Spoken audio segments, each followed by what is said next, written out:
All right, it must be 6 o'clock. In accordance with South Carolina Code of Laws, 1985, Section 30-4-80-E, the following have been notified of the time, place, and agenda of this meeting: the Herald, the Charlotte Observer, CN2, and WRHI. If I could, please ask everyone to please join me for a moment of silence.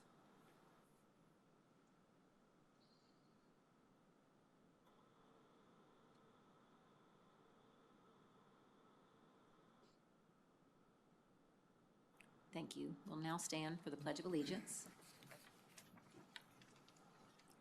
I pledge allegiance to the flag of the United States of America and to the republic for which it stands, one nation, under God, indivisible, with liberty and justice for all. All right, I know you guys got a copy of the agenda, but we're going to switch it all up. April Fools. Just kidding. I was like, okay. Everybody looked at me kind of funny. Sure. That's right. Wow. So unless there are adjustments or corrections, it will be approved with unanimous consent? No adjustments. All right. We do have three board meetings to approve the minutes, starting with March the 3rd. Any adjustments or corrections? I have two. Okay. On public participation, it's number 5. Okay. I believe that Mrs. Mock spoke about SILFAB and not school board appreciation. I believe that to be correct. We will adjust that. And in staff reports, I had a guidance counselor from elementary reach out to me and remind me that our elementary counselors do career education starting in kindergarten. So if we can change the wording to say students continue career education in middle schools with events like Career Day. Yep. All right. Thank you for those. Any other adjustments or corrections? I have none. All right, those are approved with the 2 adjustments Ms. Pratt mentioned. We also had the March 17th board meeting. Any adjustments or corrections there? I had none. All right, that will stand approved. And then the March 10th special called meeting. Had none for that. All right, then those are also approved. And with that, we'll move into special recognition.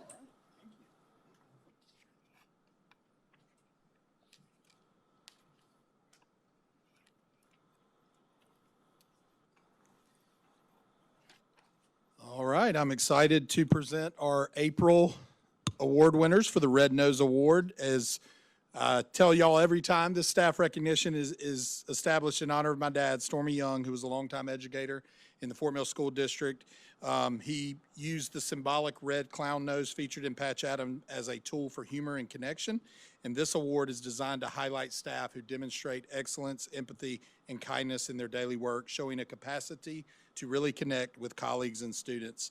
So I am excited to recognize our first recipient for April, and it is Victoria Bujak.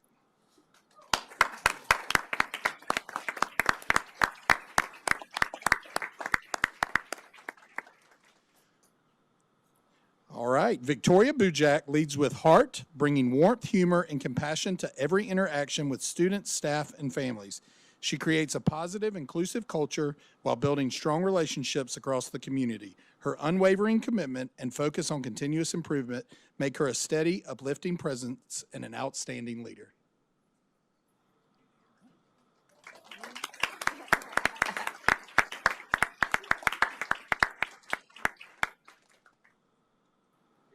I was going to say, you got to wear them. That's part of the rules.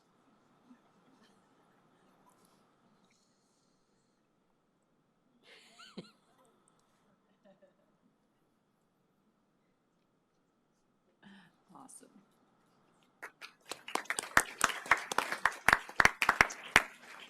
And our next recipient is Miss Jessica Calloway.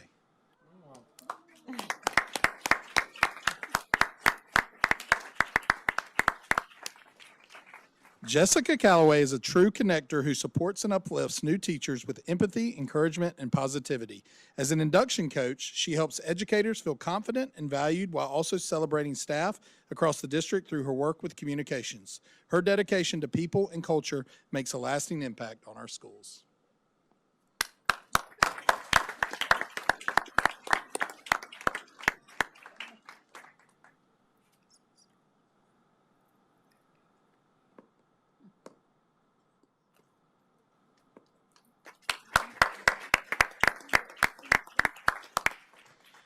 Next, we have Miss Melissa Grupp. Sorry, I said Grupp, group. Oh, sorry. Somewhere in there. There we go. Melissa is a quiet servant leader who consistently puts others first. Whether supporting colleagues during difficult times or caring for families behind the scenes, she leads with humility, kindness, and compassion. She is someone everyone can count on, and her impact is felt deeply across the entire school community.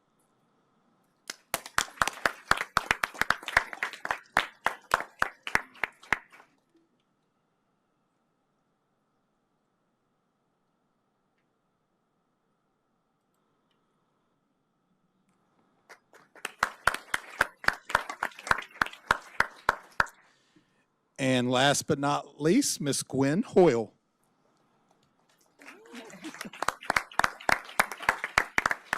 Gwen brings joy, positivity, and a true sense of family to everyone she serves. Over her 30 years of leadership, she has built strong, supportive teams and created welcoming environments where people thrive. Her kindness, humor, and dedication to excellence make her a beloved leader and role model.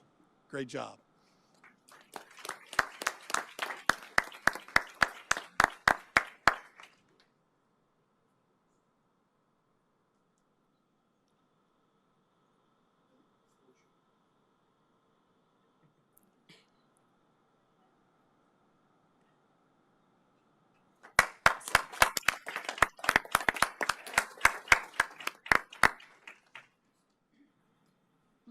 Step there, yeah.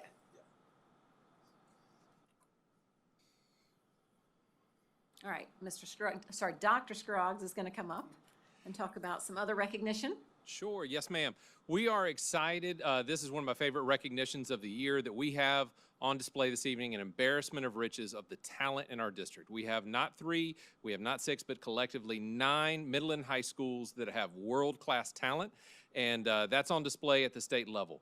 I had the opportunity on March 15th to travel to Furman University to hear these bands, and I will say in my life, I have heard symphonies at the professional level and collegiate level, and you could have convinced me it was one of them when I heard these students playing on March 15th. And tonight, we're going to recognize them. Speaking on behalf of all the band directors, we're going to have Mr. Patel come up and say a few words about what this honor means, and then we're going to process by school and let the directors just call names. So, Mr. Patel. Thank you. My name is Mr. Patel, and along with being the band director at Fort Mill High School, I also serve as the region chair for the South Carolina Band Directors Association. Middle school and high school band students earn all region and all state honors through a highly rigorous audition process in January. Students perform all major scales, prepare solos, and musical terminology. And most importantly, they sight read, performing music they have never seen before, while being evaluated on both technical accuracy and musical artistry. This year, almost 10,000 students across South Carolina auditioned, and in our region alone, more than 1,700 students participated.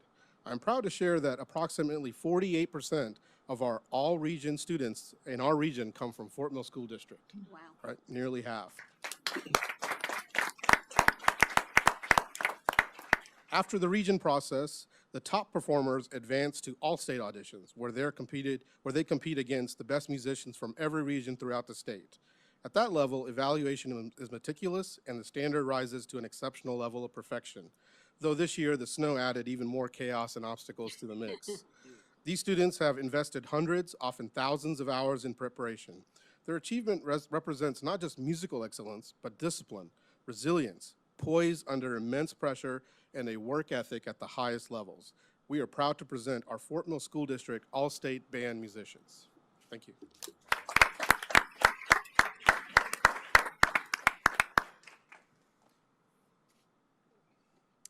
My name is Ray Linkus. I'm the Director of Bands at Nation Fort High School, and it is my pleasure to kick off this evening introducing you to our students who did achieve the all-state level at our South Carolina All-State Band. Starting over on your audience left is Amaya Britta Pina. She is a French horn player. Next is Jack Starkey, tuba player. Lydia Holman, clarinet. Sadie McClellan, bassoon.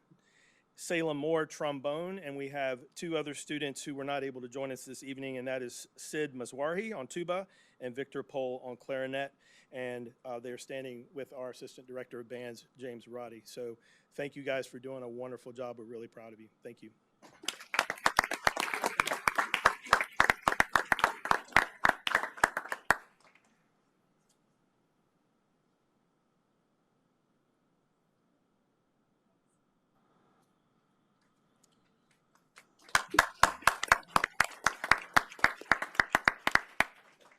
All right, and representing Fort Mill High School, some students were able to make it and some have prior obligations, but Cameron Leitzinger, tenor sax, Charlotte Burns, flute, Connor Hennessy, trumpet, Elena Hildebrand, French horn, Isabella Stricker, timpani, Jaden Marcus, euphonium, Catherine Smith, contrabass clarinet, Katie Rampt, clarinet, Knox Alexander, alto saxophone, Lila Hain, bassoon, Luke Stone, oboe, Maxim Smith, tuba, Matthew DiNapoli, trombone, Ozzy Kinkoff, trombone, Priyanshi Biswas, clarinet, and Robert Hildebrand, horn. Congratulations, guys.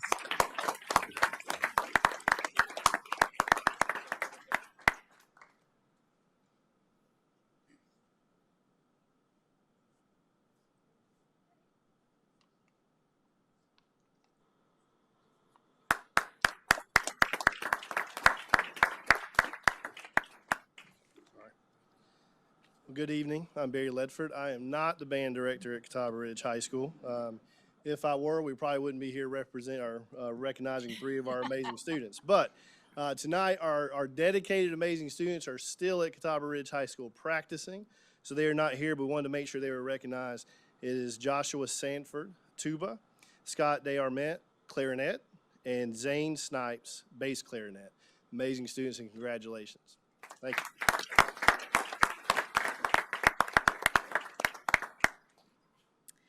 From Forest Creek Middle School, we had 4 total students. 2 of them are sick today. We have Elizabeth Hurley, trombone, Lola Haney, trumpet. On the left, Noah Molemaster, bass clarinet, and then Zishan Siddiqui, bass clarinet.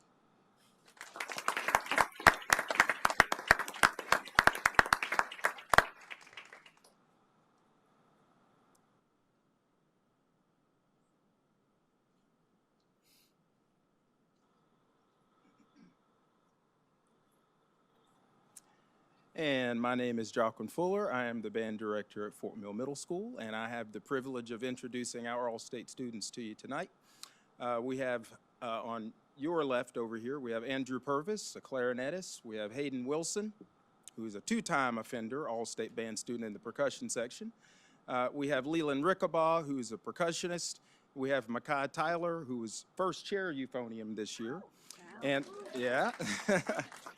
And we have Deepshika Gokula Krishnan, who is a flute player.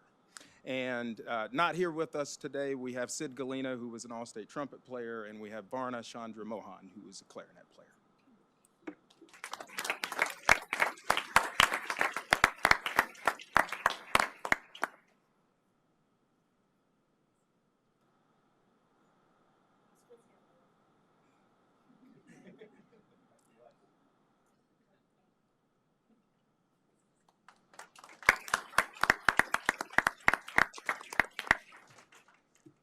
Good evening. I'm Jennifer Eisenhower. I teach at Gold Hill Middle School along with Zane Franco-Wynn and Dylan Sims, and we are so excited to share the achievement of all of our students today.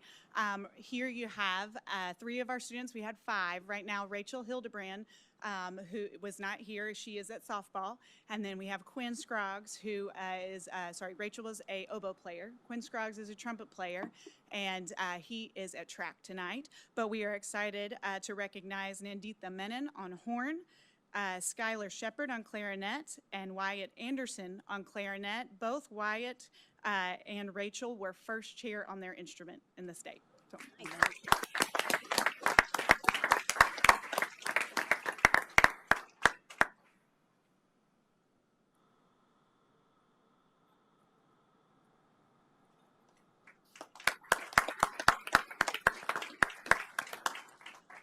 Good evening. My name is Alex Dudek. I'm the band director at Pleasant Knoll Middle School. I also am joined by Mr. Will Easterday, who couldn't be here tonight.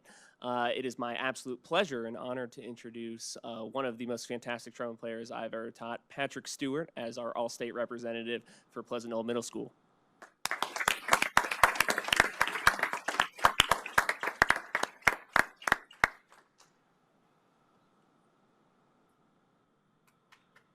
Good job.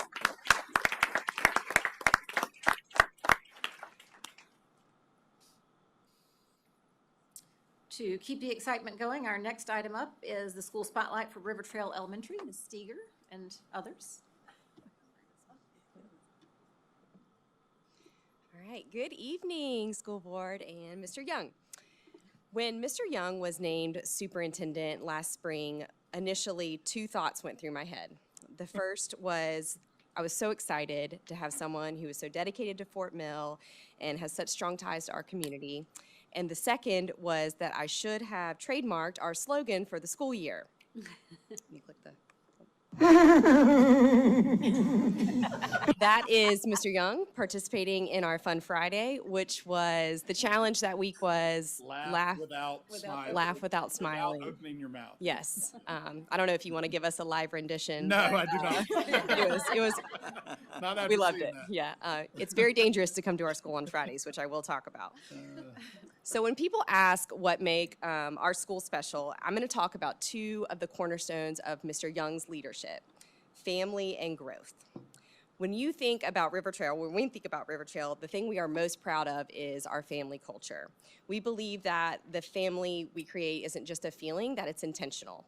And we try to show up in the same way for our staff, our students, and our parents. Hey, Rivertrail teachers. What's your favorite thing about working at Rivertrail? The community and the relationships between all the staff. Oh, working with the students every day. It's a good time. We place a strong emphasis on staff well-being because we believe that when our teachers feel happy and supported and valued, it directly impacts our students' success. We repeat our mission statement daily, which is we will thrive and impact the world by working hard and taking care of each other. So on this slide, you can see several representations of how we live that out every day with our staff and our students.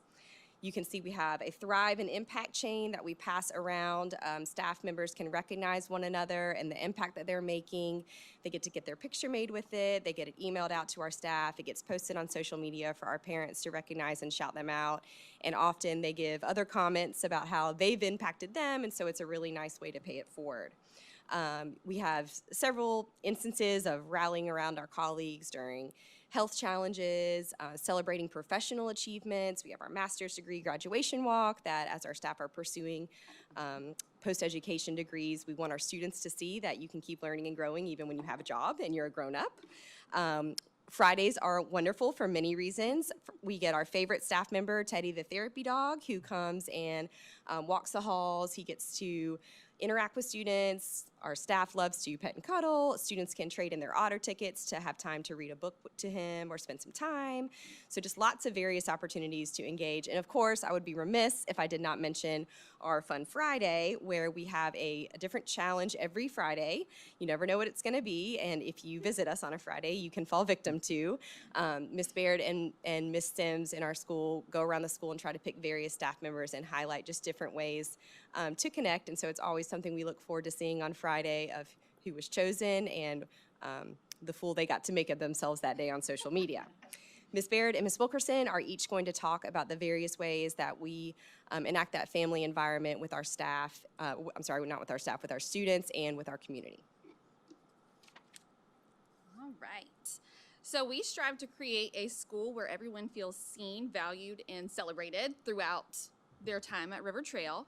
So throughout the year, we intentionally celebrate moments that reinforce our core values of kindness, relationships, and acceptance. We have events like World Kindness Day, Unity Day. We celebrate World Down Syndrome Day. We're about to have Autism Awareness Day. And so we just do anything that we can to promote meaningful opportunities to learn, connect, and support each other in every way with our diverse community that we have. We also reinforce our positive behaviors daily. We have an otter ticket system, which every school across Fort Mill School District does, but we also have star jars, our otter spotter, and our Outstanding Otters program. And you can see that's Mr. Savage's little boy up top on the left with our star cart, which is a huge thing that our students love, and it's something that we have started last year.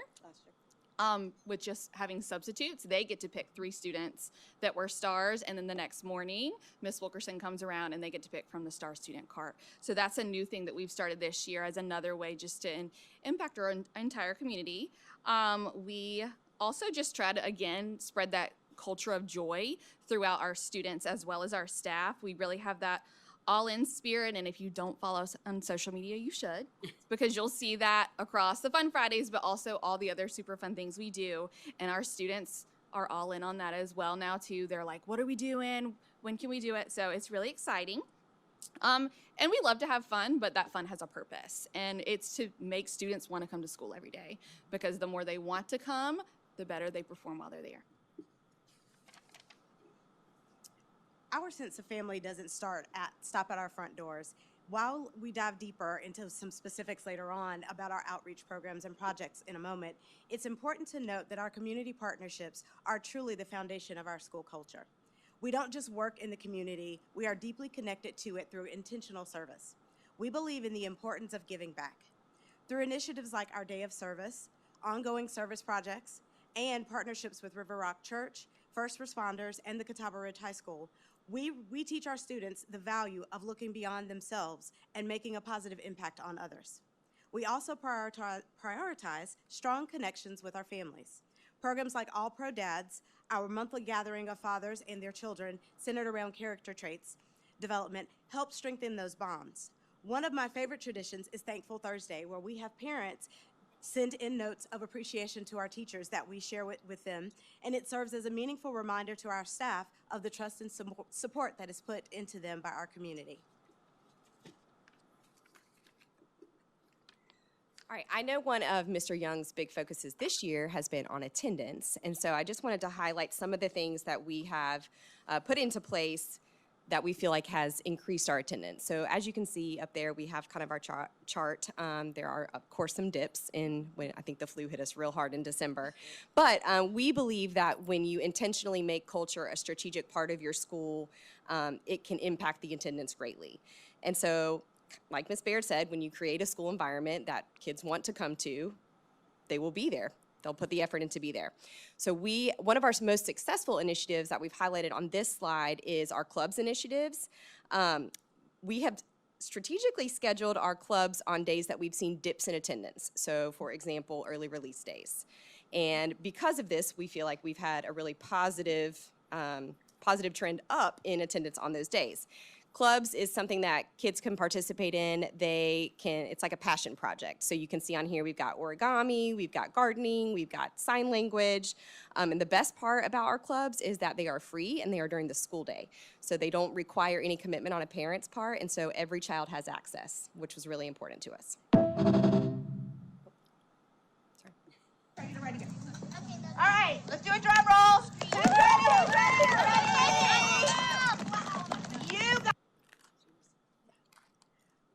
Being a part of the Fort Mill community is a privilege that we don't take for granted. At Rivertrail, our mission goes beyond academics. We aim to develop empathetic students who are committed to making a difference. Each grade level has their own specific service project that allows the students to really dive in and have a direct impact and to show their kindness. Our first graders bridge the generational gap by visiting our local seniors and bringing them holiday songs and cheer as well as cards. Our third graders have been champions of the Ronald McDonald House by collecting tops and showing that those little pop tops can make a massive difference for families in crisis.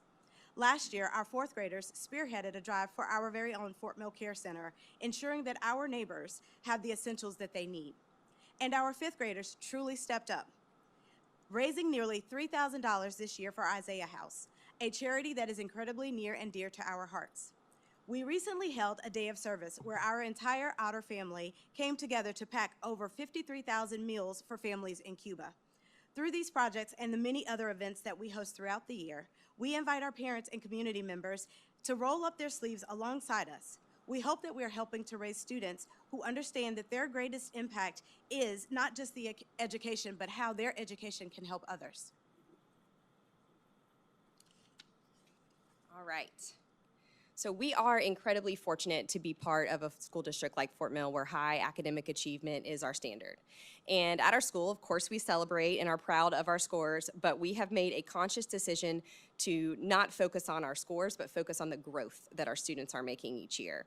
We feel like by placing the emphasis on growth, we're able to really speak to them about their progress, their effort, and their growth mindset. And so we're creating that lifelong learner. Let's see. We know that students' proficiency is important, but we also know that it is not just a finish line. As you can see, we have consistently improved the percentage of students meeting or exceeding expectation on state testing every year. While maintaining high achievement is a challenge, the real difficulty lies in continuing to move that needle. Our focus is on growth, has blossomed us to really look at instructional rounds and the emphasis on academic and behavioral goal setting. So we believe that one of the most powerful professional developments that we can do is offer up a vision into our own classroom, not attending a conference or reading a book, but really opening our own doors. We have so many experts here in Fort Mill who are doing so many incredible things, but it is difficult to find time for teachers to leave their classrooms and go watch what their colleagues are doing. So we are super proud that by the end of the school year, we would have given every staff member at our school the chance to participate in an instructional round. An instructional round is where we get a team and we have a focus and we go into all the we visit every single classroom at the school. And we are only looking for glows, things that are going wonderfully inside the classroom. It gives teachers the ability to see curriculum being spiraled up, kindergarten through 5th grade. And more importantly, it gives them the opportunity to focus in on specific teaching practices that they can then go and adapt and they can try in their same classroom that day. So they're half day in the morning and then they go back in the afternoon and they can enact some of those practices that they just saw in action that morning. Our staff this year came up with 3 non-negotiables that they committed to happening every single day in every single classroom for every single child. So this year, our instructional rounds focused on those 3 things. We did 1 on each, and then we did 1 last year. So at the end of this year, every staff member will have had the opportunity to participate in that. Something that we've really focused on for the last couple years is goal setting, both academically and behaviorally/socially. It helps our students to know that we have a culture of consistent and supported and celebrated goal setting. So over the past years, we have really focused on the fact that when kids know what their finish line is, they work harder towards it. So throughout the year, classrooms set meaningful academic and behavioral goals, and the process begins in the classroom with the teachers and the students, and they work together to come up with a goal, and more importantly, the strategies that they're going to use to meet that goal. And you can see up here they have trackers, they have certain number of times they have to do it within, and then they have little celebrations in the right corner. We hang every single one of these goals proudly outside of their classroom so that their visitors can see, peers can see, and they can encourage each other, as well as anyone else that visits that classroom knows what they're working on at that moment, including us. And a huge part of what we do as administrators is we come in, we celebrate, we bring them their goal, we talk to them about it and the strategies that they're going to use. Once they meet their goal, we come in, we bring them spirit sticks, so you can see those are 2 different classrooms and the spirit sticks of the goals that they've met this year. They also earn stars toward their star jar. They can use those stars once their star jar is full, like you see in kindergarten. We take them out for extra recess, so they get recess with admin. And it also creates that spirit of cheering on each other, so that it's the whole grade level is all together in that. And then we also recognize them at our behavior assemblies. And over here, I don't know, did I just hit something? This is our Together We Bloom wall, and you can see that each flower within those vases is a goal that a classroom has met this year. So again, every time they come out of that cafeteria, they see, look how awesome we're doing, look how awesome Ms. Shiplett's class is doing, look how awesome this class is doing. So they kind of encourage each other as well. So this year so far, we've met over 200 goals, and they're all very specific to the classroom, which is really, really awesome. So we're super proud of all that our students accomplished this year specifically and every year, but this is just a snapshot of what we do at Rivertrail to kind of push forward and make that happen. Do y'all have any questions for us? Yes, I have a couple questions. Yes. Good job. Expound on All Pro Dads. What is that? We can both talk about it. So All Pro Dads, like we said, it's a monthly meeting of fathers. They come in the mornings before school starts. We serve breakfast. They meet with their kids. They have a specific character trait that they discuss, and they kind of work on how the student and the family as a whole, as a unit, can work on those character traits and exhibit those character traits at home as well as at school. It gives them scenarios, questions to talk about, sentence starters. So it's really just prompting that conversation, building that sense of community. They can sit with their family. They can also sit with groups of families and talk about that as a team. Next one here, I proudly, you exhibited, where is it here? Community partnerships. Expound on the importance of community partnerships for those that don't really realize what that is. We were talking 2 years ago about how can we continue to build that sense of empathy within our students. We're so blessed and so lucky in our community, and we feel it's important to give them the ability to connect outside of our school. And we can't control what goes on after they leave, so we had to bring it to us. Yes. So 2 years ago, as you saw, we assigned every grade level a service project and gave the teachers and the school counselors free rein. They could make that look however they want it to look. Some of them, like you saw with our first grade, partnered with our music teacher, and they went and sang choirs at Christmas time, different things like that. But we feel really passionately about providing our students this sense to serve others. When we did our day of service, I was talking with a mom who said there really aren't a whole lot of ways for whole families to plug in together, and so kind of giving them that outlet to come together and have those conversations as families, it was a good starting point for them. Great job. Thank you. Yeah, I got one. Actually, I got two. So at the beginning, the goal is to make sure every student is seen, valued, and what was the last one? Celebrated. Celebrated. And I think it would be cool if the next time we went, I don't know how y'all feel about this, because we normally do school visits on Tuesdays, but could we swap out the Fun Friday on the Tuesday? We will make it a fun Tuesday. We can do it. Say no more. Done. If you come, we will make it happen. It'll be a fun At Tuesday. your own risk. Yeah. You never know. This Noted. is true. Careful what you This sign up is for. true. Noted. No, great job. Get him on video since he wants it so bad. I nominate him. This is recorded. That's right. Thank you. Anything else? Well, you guys should be very proud because you're obviously doing some great things and having a lot of fun and also getting some wonderful results. So congratulations. Thank you. Great job. Great job.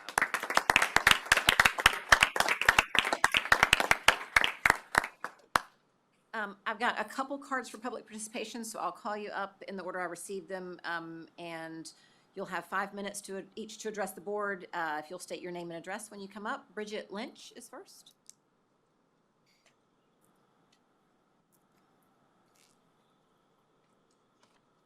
Hi, my name's Bridget Lynch, and I live at 1622 Cali Court in Fort Mill. Until last Monday, I had a fourth grader at Flint Hill Elementary School.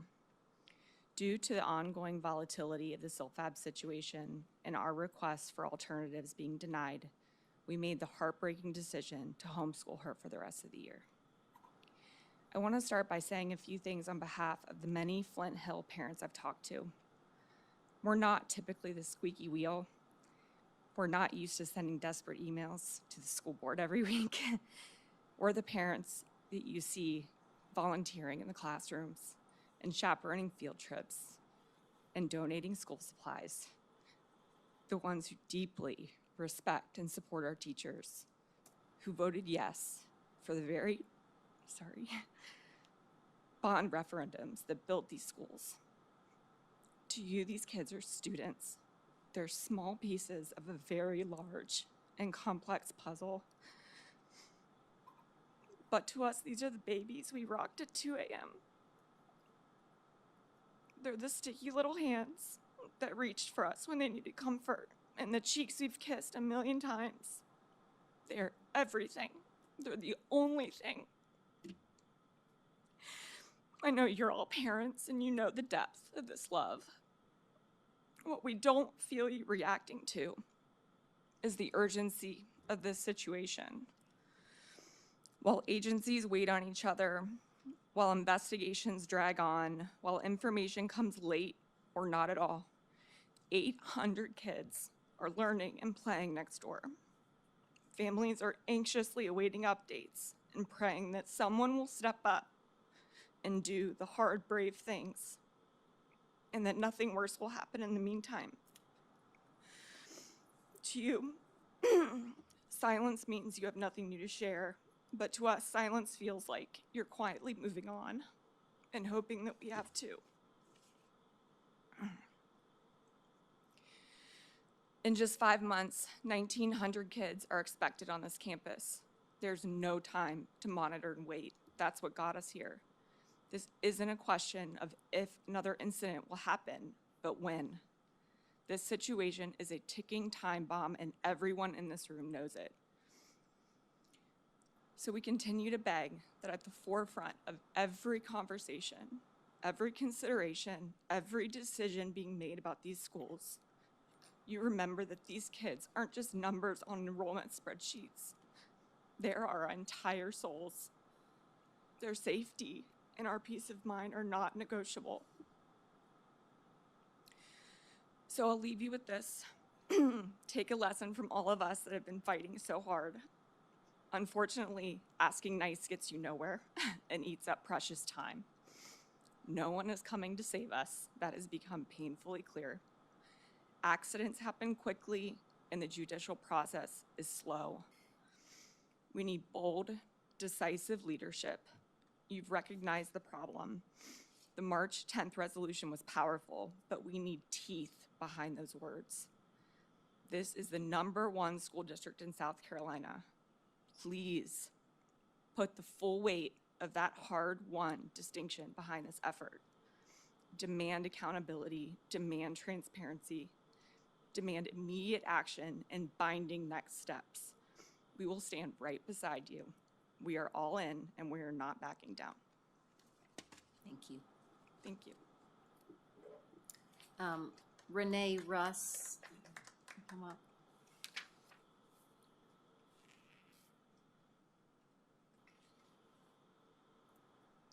Hi. Hi, I'm Renee Russ. My address is 1108 Roderick Drive, Fort Mill, South Carolina. I too am a mother of a child at Flint Hill Elementary and a future Flint Hill Middle School student. I want to begin by acknowledging something important. Your recent request to shut down manufacturing at the SILFAB facility. That request mattered. For many parents, it was the first time we felt that our concerns were truly being heard. But that request cannot be the end of the story. It must be the beginning of real action.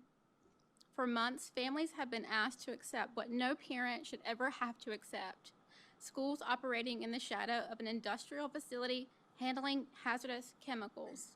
We've been told not to worry. We've been told there are safeguards. And yet, we have watched investigations unfold, plans change, and uncertainty grow.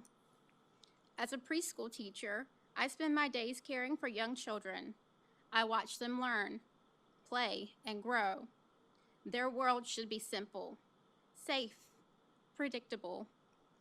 But when a school community has to think about chemical spills and air monitoring systems, something has already gone terribly wrong. Receiving emails and phone calls regarding such is not normal. And Flint Hill parents and family members will not accept it as normal. The request to stop manufacturing at SILFAB was a step in the right direction, but the families in this district need more than words. We need commitment and persistence. Our trust has been shaken.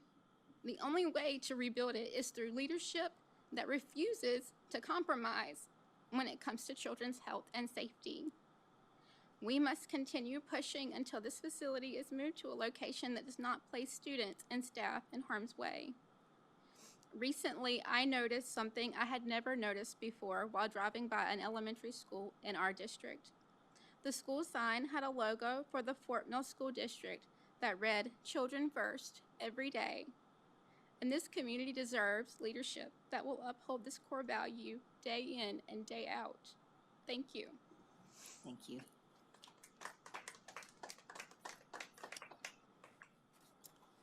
We've got a couple staff reports, starting with the monthly financial update from Ms. Lordo.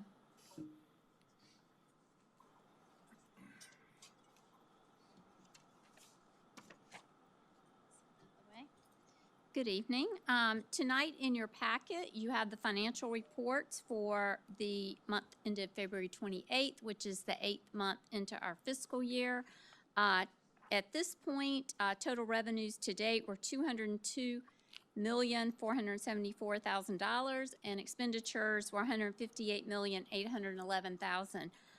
We are now shifting. We've collected the majority of our real estate property tax revenue for the year. We'll still continue to see vehicle tax collections every month and possibly some delinquents. But we had just slightly over $530,000 that came in real estate taxes for February. And we'll continue to see that number lowered. Vehicle tax collections were $1.8 million. But we are, as we would expect, we're in a positive cash flow at this period in our fiscal year. Of $43,662,000, and I reviewed where we were same time last year, and we're a little above that because we did see positive tax collections come in. So that puts us in a strong position as we are now in what I call budget season and planning for the budget recommendation to you for next year. We have collected 99% of the budgeted property tax revenue for this fiscal year. And as I looked at the graphics for the monthly revenue and expenditures, what really caught my attention was on the monthly expenditures. Our monthly expenditures were $20.9 million, but of that, $19 million was salary and benefits. And I think that's a great reminder that out of our total budget, it is 89 to 90% positions. And we continue as we've had our budget discussions and getting ready to present our budget. Just wanted to remind you that that is our number one funding priority going into next fiscal year is salary and benefits for our approximately 2,500 staff members that work directly with our students and support our schools. So that's what struck me as I reviewed where we are year to date. But I'm glad to answer any questions if you have any specific questions about we're 8 months into the year. Any questions? Okay. I'll move on to impact fees. Total collected to date are $83,350,472. We collected on 2,988 single-family homes and 2,227 multifamily, which are townhomes and condos and apartments. So our total units now are $5,215. What's really important is we recently submitted this week a construction pay app for Flint Hill Middle School to York County. It was $691,000, and we are completely up to date with the county now. So we have drawn all funds plus interest earned on that account with the county, which was our goal, is to be able to keep up with that, which keeps us from issuing any additional bonded debt that we did not need because of impact fees. So we are up to date on that and wanted to give you an update on that. But March, we had 8 homes that were permitted and 5 multifamily units. So our total actual collections for March were $341,100 in impact fees collected. A couple updates on the state budget. We as administration, we're working with the full house allocations from the state. The Senate Finance Committee will be in session next week, and they will be reviewing the appropriation bill. I'm not hearing that there could be any significant changes. My expectation is that we will see something very similar to what the House passed. But, you know, things happen. So we'll see, and I'll be monitoring that. And then the full Senate on their calendar is slated for budget debate the week of April 21st. So at least before we come to you with our administrative budget recommendation, we will know what Senate Finance did with the state budget, and that was our goal. And I do like to share, give you an update on where we are with the Act 388 millage calculation. I had shared previously that we knew that the Consumer Price Index, or the CPI, percentage for this year would be 2.63%, and that's applied to every district in South Carolina under the state formula. We, this week, received the population growth percentages, and our population growth percentage was 3.81%. So as we would expect, we were one of the highest in the state. So our total allowable millage increase is 6.44%, and that is 19.7 mils. Say that again, sorry. Okay, it is, so CPI, which is the growth piece of it, is 2.63%. That equates to 8 mils. And our growth for Fort Mill School District is 3.81%, one of the highest in the state, and that equates to 11 mils. So the total allowable under the formula is 6.44%, or 19.7 mils. And those just came out on Monday of this week. And as I mentioned, our plan is to have the budget discussion on your agenda for the April 14th meeting, and we will present our first recommendation based on where we are with tax collections at that point and where we are with the state budget at that point. Any questions? Nope. Okay, thank you. All right. Next up, we've got Dr. Wakes to talk about our, In me. oh, and you, okay, to talk about our strategic plan. I missed that. Do tell.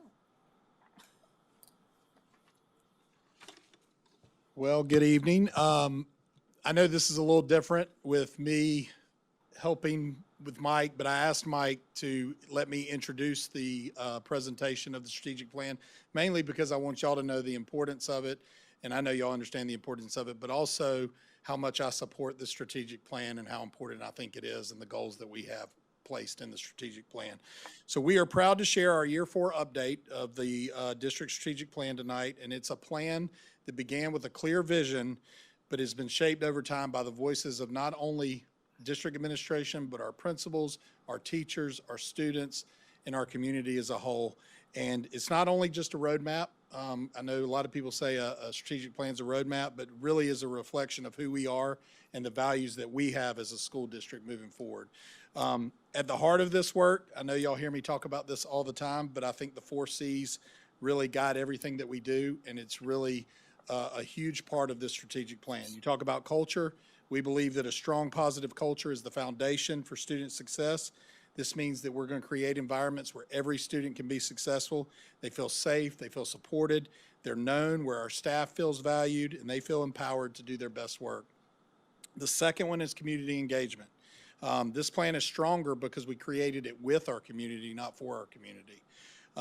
We continue to prioritize transparent communication, meaningful partnerships, and opportunities for stakeholders to help shape the direction of our schools. The third is commitment. Our commitment is to every student, every day.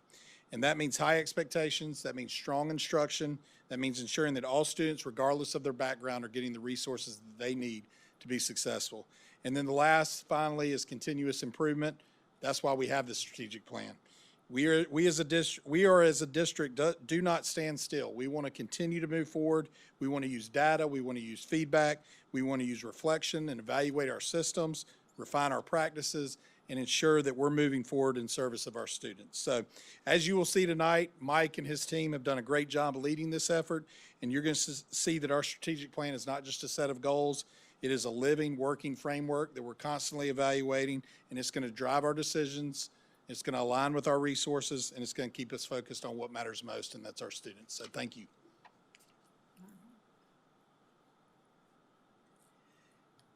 Thank you, Mr. Young. As you know, tonight we're going to go through the strategic plan like he just mentioned. And the point of it being a living, breathing document, I think in year 4, if you look at the actual plan in your packet, you will see how many crossouts there are and changes and modifications. Of course, that's going to happen over time. But I'm really excited in 2 years when we get to do our new plan. Hopefully in 2 years when we get to do our new plan, we'll have all those crossouts erased from that. So that'll look nice and neat. So I'm excited for that. I'm going to have Mr. Roaring come up, and he's going to get us started for tonight. All right, thank you very much for giving us the opportunity to share with you the strategic plan update.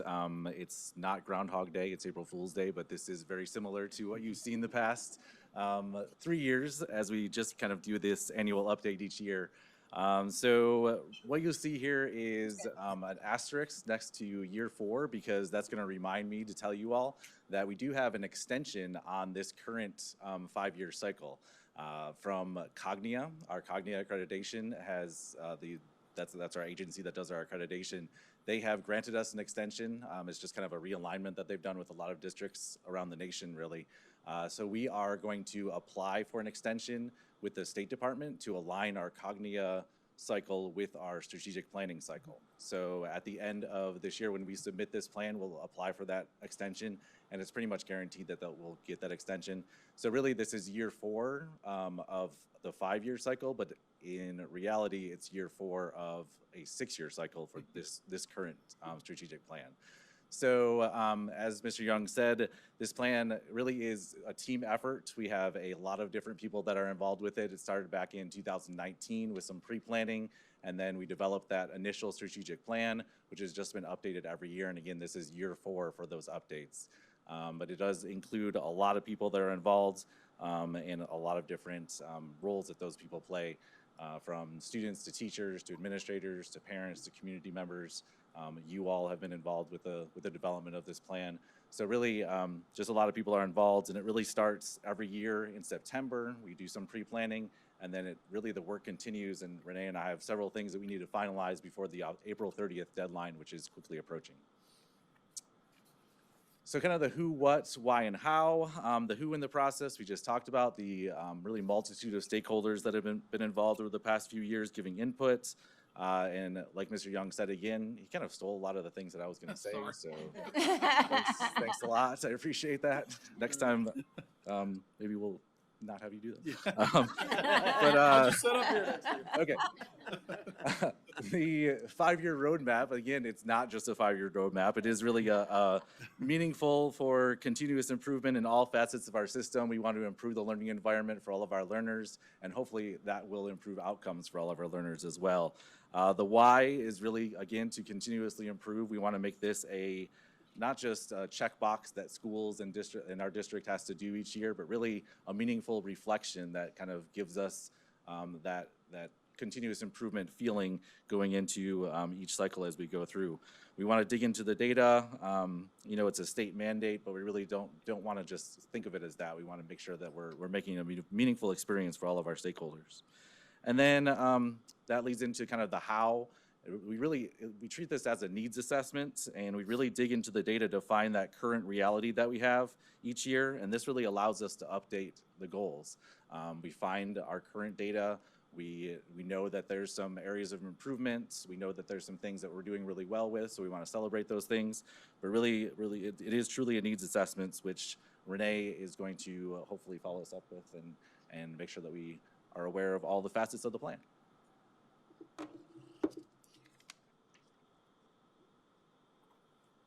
Okay, so like Matt said, I'm going to talk to you about the needs assessment. So when we first wrote the plan, we had to figure out what those goals were being. We didn't just pull them out of the sky. We used lots of data sources that you can see up here. With our Cognia review, we had our standards review and the reports that they gave us, and we used a lot of that information to write our goals.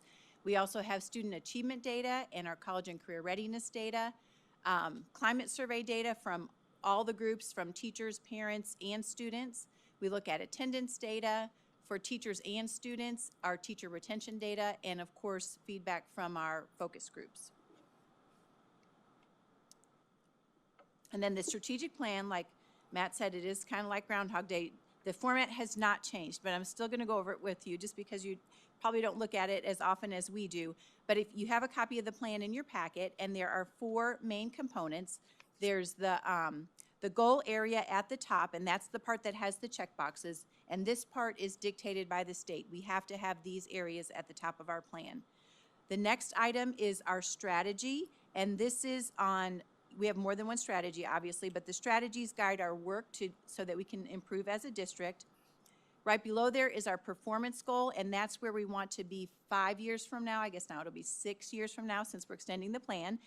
And then at the bottom of the performance goal, we look at the plan every year to see how we did. We set a target, and then we look at what the actual number was, and then if we need to adjust the projected number, we do that. If we already exceeded it, we're not going to target for a lower number. We're going to adjust that number. So when you see strike-throughs there, that's usually why, or if we saw some big dip for some reason, we might adjust it as well.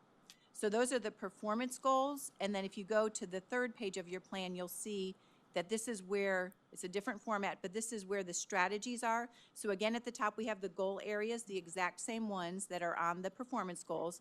But then below there are the action steps, and these are the steps that we want to take, or the tasks that we're going to do to help improve our performance goals.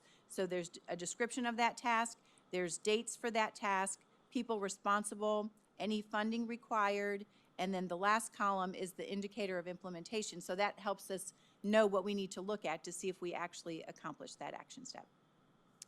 And then Mike is going to walk you through each of our goal areas. I do want to also mention the reason why we're going to apply for an extension to align it with Cognia is because that's a major piece of feedback we get from our accrediting agency, and they tell us the great things we're doing and also some areas to work on. So we want to make sure that's put into the next strategic plan. So that's one of the big reasons for us asking for that extension from the State Department. So I'm going to go through each of the goal areas and just pick out a couple highlights from each one, and then I'll take any questions that you might have at the end.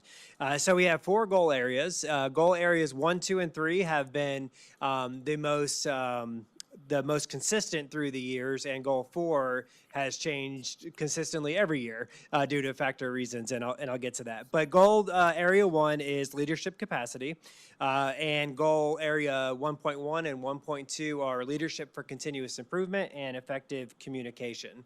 1.1 deals a lot with using data and not just making decisions because we feel like it's a good decision or we think it's a good decision. But actually looking at the data and making sure that we are using data to make our decisions, and then of course the training that goes along with that. 1.2 is all about effective communication with our internal stakeholders and also our external stakeholders. And one of the points I wanted to pull out of 1.2 is that 95.1% of our parents agree that they get timely information from our schools. That's a really high percentage. It's been pretty high over the years, but that's something I like to point out because in today's day and age, it's hard to get people have different ways they like to receive information. Some are on Facebook, some like email, some like the phone calls, some like it, all different ways. So when 95% of our parents are satisfied with that, that is something exciting. Also in goal area 1 is 1.3 is all about teacher quality, recruitment, retention, and making sure that we're getting the best and the brightest into our buildings and then keeping them here once they are here. 1.4 is the leadership development, and a big part of that is the Leadership Academy, which Jocelyn Young was handling before, and now Dr. Dixon is handling that program, and just a wide variety of offerings for our leaders in the schools and professional development for them. One thing I do want to pull out of 1.3, our teacher turnover, and that is probably a big issue in districts all across the country. Not probably, it is an issue. But our teacher turnover in the 24-25 school year, our last completed year, was 9.5%, which might sound high, and it's higher than we would like, but in 2021-2022 school year, it was 16.4%. and it's coming down each year after that. So I think that shows the results of a lot of the work that we've done to retain our teachers. We want it to be even lower than that, but we've seen a great decline in that number, which is where we want it to go. Goal area 2, if you've heard me say this once, you've heard me say it 14 million times. It's about teacher collaboration and the PLC process. We really believe that is the backbone for our growth and how we're going to keep getting better and better. And that's taking the experts in the building, the teachers, and setting up structures for them to collaborate around student learning. Sometimes we bring people in from the outside to help our teachers with professional learning, but lots of times it's just setting the structures for them to learn with each other and to share teaching strategies and looking at student data to make decisions. So just kind of keeping that in the forefront of what we do. And our academic results speak for themselves. As you guys know, probably the #1 district in the state in almost every single area academically, if not #1, #2. And our growth as well in each of the areas is positively going up each year. And that's hard to do. Someone mentioned earlier, maybe it was the Rivertrail team, I can't quite remember, but when our scores are really high, it's hard to go even higher. But each year we do that in almost every area.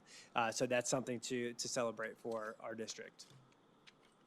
2.2 and 2.3 are also within the same goal area, and it's about instruction. It's about designing engaging lessons, rigorous curriculum for our students, and then the personalized piece to that is 2.3.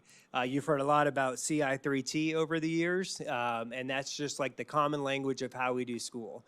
How do we operate discipline-wise in schools? How do we handle Tier 1 instruction, like the learning for the masses, so to speak, in a school, but then also the targeted support that we give, our intervention groups, our teachers pulling small groups, making sure that our students are getting exactly what they need. So when you hear CI3T, that's really a big part of 2.3.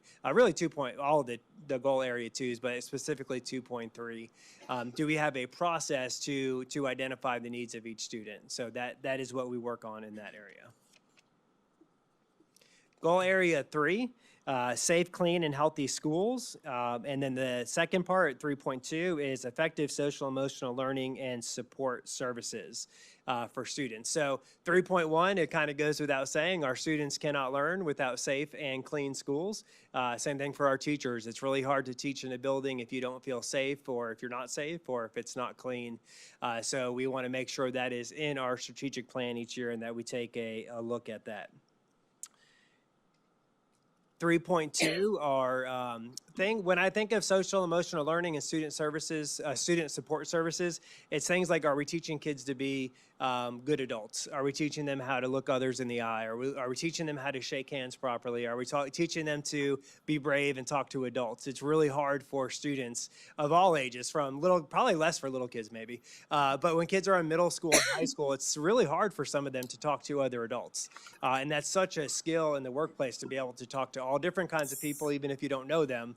So that's something that when we talk about these things, that's something that's at the forefront of what we're doing. Kind of the soft skills that you hear businesses say that they want for their employees.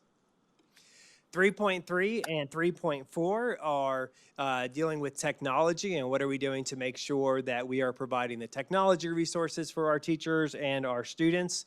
And then 3.4 is all about financials. And I am constantly amazed at Leanne Lordo and how she's able to keep track of everything. I always tell her that. But these areas are dealing with technology and making sure that we have the proper utilization of funds. Goal area 4, I'll spend a little bit more time on this, but this is the one that has changed pretty drastically through over this course of this strategic plan. If you remember last year and the year before, we were going to take a real big deep dive on personalized learning. And the State Department had an entire department on personalized learning. We connected with them, we talked with them. We were going to set up professional learning for our teachers on that, and that department is no longer a separate department at the State Department. I said department a lot of times, but that department within Columbia is no longer a separate area, so they don't offer the services that they were offering before. But our goal in this area has stayed the same, like how are we measuring our success, I should say, it has stayed the same, and it's looking at our opportunity and achievement gaps. So looking at our students that are living in poverty and comparing their success to our students, our all student group. So while our strategies has changed through the course of the strategic plan, the goals remain the same, and we're looking at our graduation rate for our students in poverty, and then also their academic performance. And we do have gaps. That's something that Mr. Young has talked a lot about, and our efforts to close those gaps. We do have them. They're much less here than lots of places, so we're excited about that, but there still is that issue that we're really trying to tackle. Some of the new things that we've added to work on this is we have an opportunity gap, achievement gap task force, where we have a group of people coming together and talking about it. Our next step in that is to break it into grade bands. So having an elementary task force and a secondary task force to look more specifically at what we can be doing. We started a pilot program, which you may remember at our middle schools for middle school high dosage math tutoring. So they are getting extra support within the school day during their flex time. It's called something different at each middle school, where they're going to have tutoring over a period of 6 or 7 weeks, 3 times a week for 45 minutes each session. So a very targeted approach to giving students more support. Also, our math interventionists at the middle school level, that's another example of what we have been doing as well to work on this area. So I know that's a lot of talking. What questions do you have about the plan that we hope to submit to the state? And then the next board meeting, we'll ask for actual approval. I know a lot of work goes into it. I've been in some of those focus meetings before. Like you said, there's a lot of detail behind it, and it's impressive to see the focus on that. So I think everybody will have an opportunity to go dig a little deeper and make sure that there are no questions before our next session. All right. And before I leave, I do want to say that it is a work of a lot of people, but Matt and Renee and also Deidre in our office, they are kind of the backbones of making sure it all gets together and all gets put together. So I wanted to make sure I gave them a shout out for that as well. Thank you. All right. All right. Thank you. Thank you very much. One more staff report. I believe Mr. Burke is going to make his way up. Yep, there he comes. The oh so important school calendar that everyone loves to talk about. All the colors. Good evening. Yeah, we have hit that time again. Just to recap, as you guys know, we like to stay about 2 years out with our calendars. So we're going to need to fast forward a few years. So we're looking at 27-28. So not this coming school year, which is done. We'll talk about it in a minute, a little bit more, but this is next school year. So we are again looking at the modified year-round calendar. So far that has been very well received in our district. Pretty much all of the response from both staff and community has been very positive on this. So we are going to continue with this model as we have said we were going to do when we put it in place. This calendar actually works out to be one of the more perfect. And when I say perfect, I'm talking about from the numbers aspect of it to place things on here and come out where I can make pretty much everybody happy in the areas we want. So I'll go over some of the features. It does have balanced 90-90 semesters. We have a teacher return date the last week of July, a student return date of August 2nd coming back in that week. We have the October week built back into this. That'll be the 4th through the 8th. We go out for the winter break on the 20th. Actually, I skipped over Thanksgiving. Thanksgiving this year does fall near the end of the month, only 2 days after on that one, so pretty much normal with that. We go into winter break even on basically 2 weeks. We're out as of a Friday, and we come back with teachers on a Monday. Some people do ask why there's a teacher work day on that Monday. That is mostly for our high school staff. It does allow them to roll the semester over and get started. But that also helps our maintenance crews to come in if we do have, I don't even want to mention snow again, but if we have colder weather that might impact buses or facilities, that kind of thing, allows maintenance people to get back on site, make sure all of our buildings are good to go before we have students come back through. We have the February week. We tie that to the holiday on the 21st, the President's Day holiday, just because that makes it a good fit and allows us to end the school year with this particular calendar on Thursday, the 25th, and would allow us to target Friday, the 26th for graduation. I can't say that's 100% going to be the date because we have to go through the process with Winthrop for that. But that does actually put graduation not on a school day, but allows us to continue with that Friday, which has been working very well for our high schools. On the other side of that, for our staff, our 240 staff, a lot of times when we create these calendars, there are simply not enough days in the year where they match the calendars that are here, with the exception of the purple days. This particular calendar, as I mentioned, is a perfect 240. So there's not going to have to be staff figuring out the extra time to make up for that as well too. So that's another thing that I like to be able to put in when we can. Biggest thing that helped us out with this one is this is an odd year. So by law, we don't take the election day off. We don't do that in odd years. We only do it in even years. So that actually gave us the one day to balance out the semesters and make it fit nicely within the months and not be looking at earlier start dates or later start dates, that kind of thing. So I'm happy to answer questions about this one if you guys would like. And again, this is for first reading. We'll bring it back to you. So if you do see anything in there or things that we need to reconsider, we can do that before we come back for approval. I know the feedback seemed extremely positive about the additional 2 weeks in the spring and the fall. Certainly in the spring, the placement of the weeks this year looks very smooth, and it's 6 weeks in between. Yep. And so it's a little bit more of a gap at the front end in the back to school August, September before we hit that. Yeah, that but I do October. think that is also because we're coming out of summer, so you've been off for a longer period, Right. whereas when we get around to the springtime, you're coming out of a semester at that point too. So we didn't really hear any issues with the October as far as it being a further spaced out. So I think we're good there. But yeah, on that back end, we try to even that out so we don't have any really long periods. Now, we do have state testing periods we have to account for, so I got to make sure there are blocks of weeks in there where we can do that. And make sure that that meets all of those requirements.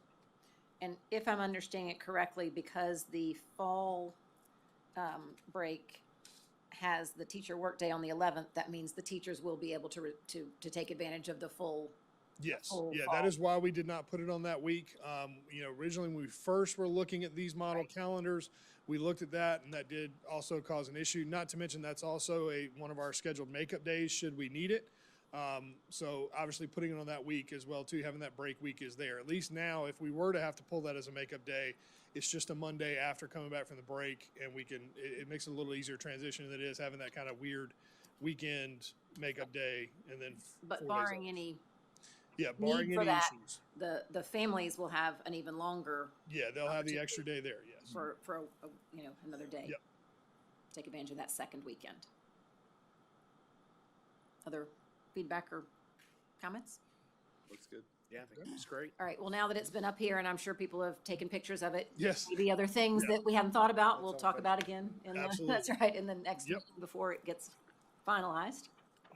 All right. All right. So that was your staff update, but I believe you're up first. Yes. In action items as well, with things that are calendar related. Yes. Okay?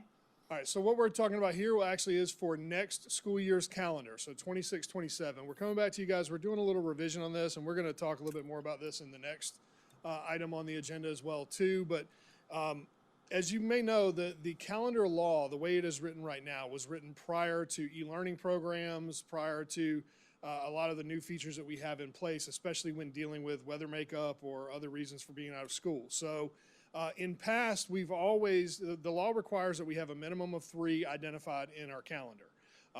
Now, in past years, we've always tried to identify more to be able to allow for makeup times. That was prior to having e-learning available. And now when we have outages or school closures or weather issues, those types of things, our ultimate goal is to try to do e-learning on the day of so that everything stays in sync and moves through.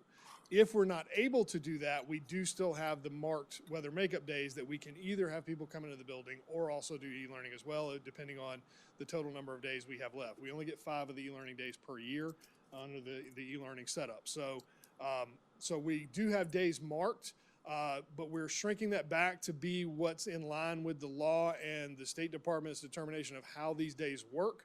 So there are 3 days that are marked on here. That's October 12th, February 1st, and March 26th. So we're just getting in line with where the law's at now that we have the e-learning program. As you guys know, this calendar was approved more than a year ago. time So lots of things have continued to change and come on board, and we've started to work better at these new programs. So we're asking for an update on this one. No days have changed as far as when you're in school, when you're out of school, holidays, start dates, all of that is the same. The only thing that is changing is which days on the calendar are designated as actual weather makeup days. I'd So like to that make- one we are asking for approval on. Okay. Sorry, I'm moving no. into first chair tonight, so I'm gonna Apologize. make the motion. I'd like to make a motion that we accept the administration's recommendation for the proposed revisions to the 26-27 academic calendar as presented. Second. So we have a motion and a second to amend the 26-27 calendar as presented strictly for the designation of makeup days. Any discussion? All those in favor signify by saying aye. Aye. Any opposed? All right, so we'll, And for those watching at home, we'll be updating this on the website tomorrow. We'll be replacing the PDF. okay. All right? And I then, think it's still my show. yep, and then, Okay, so now that we've somewhat covered makeup days, the next item that we have here that we're talking about, obviously we had Flint Hill Elementary School that missed 2 days due to the recent incidents at SoFab Solar. When we started looking at this, when we had the days off, the school district believed, based on what we know of the calendar law, which states you must have minimum of 3 days, you must use a minimum of 3 days, or have all of your marked days exhausted, then your board has the option to forgive up to 3 days. After that, the legislature can step in and forgive an additional 3 days for a total of 6. So it's always been the school district's understanding prior to the e-learning program that once you make up 3 days, your board does have the option to move forward regardless of whether you have days left, because the law says must make up 3 or have exhausted all of your marked days.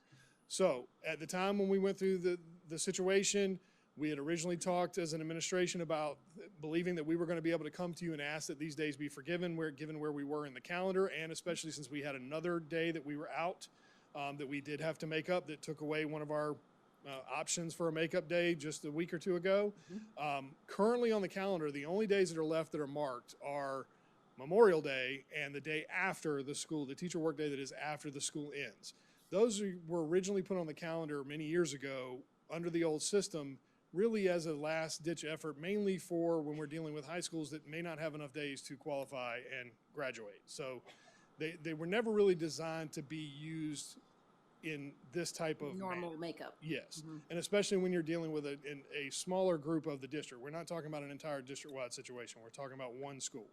So again, the district had the belief that we were going to be able to come to you and ask for those to be forgiven.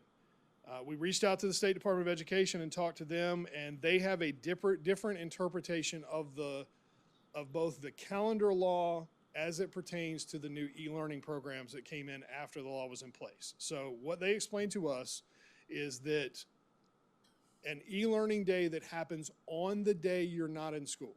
So if you close a school and transition to e-learning, they do not count that towards the 3 makeup days. So basically, we've had a lot of days out of school this year. We're actually at the point where we've used, I believe, almost all of our e-learning days. We have 1 left. So we've been making up the time and making sure that our students are continuing education. However, all of those days that we've done do not count towards the 3 under their interpretation None of them the law. count towards the 3. None of them. The only one that counts towards is the one we just made up because we did that on the makeup day. So that's our first of 3 this year, even though we have been out of school multiple times and done e-learning. So we went and asked about this. You know, it's their interpretation of how this law goes, that the e-learning law does not count those days as a make-up day. It is simply that you're transitioning to e-learning for those days. And you said they, as in their interpretation. The school district. This is the State Department of Education is what they have told us. And we've talked to multiple people there and asked that question. Because I thought that was the they that we talked to the day that we had the actual issue as well. Okay. Yeah, we were first, that was the impression we got the first time around. Okay. And then since then, multiple conversations have gone in the other direction for that. I know that I've spoken to people. I know that Dr. Wakesons has, Mr. Young, Dr. Dixon. Everybody's been on the phone to every contact we have as far up the chain as we could get to understand how this came across. Hey, correct me if I'm wrong, but yes. haven't we done this before? No, that's not something the district has done here that I am aware of that has ever done with a forgiveness of days. No. I thought we had an issue maybe not last year or the year before where we ran into a situation where we were able to forgive a missed day and we didn't have to make it up. For a water main, maybe we closed 1 or 2 schools.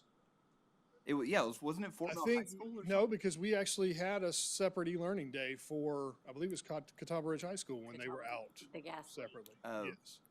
Yeah. But we have forgiven. That is the case. Yeah. I think it's a year ago.